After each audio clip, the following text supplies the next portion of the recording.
Is OBS Blade not connecting, freezing, or refusing to control OBS Studio? In this guide, I'll walk you through the most common fixes to get OBS Blade working again.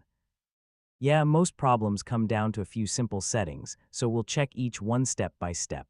First, check the connection between your phone and computer. OBS Blade needs both devices to be connected to the same Wi-Fi network. If your phone is using mobile data or a different network, the app may not be able to communicate with OBS Studio. Next, open OBS Studio and check your WebSocket settings. Go to the Tools menu and make sure the WebSocket server is enabled. Also confirm that the port and password match the information entered in OBS Blade. If OBS Blade still isn't working, review the connection details inside the app.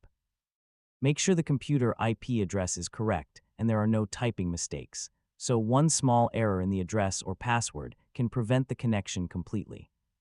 Another quick fix is restarting both OBS Studio and OBS Blade. Close the apps completely, reopen them, and try connecting again.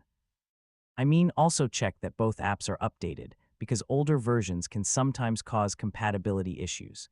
If nothing works, remove the saved connection in OBS Blade and create a new one.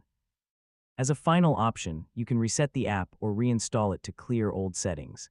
Yeah, this gives you a fresh setup and often fixes persistent connection problems. And that's how to fix OBS Blade when it's not working. Once your connection, WebSocket settings, and app versions are correct, everything should start working normally again. Thanks for watching, and I'll see you in the next tutorial.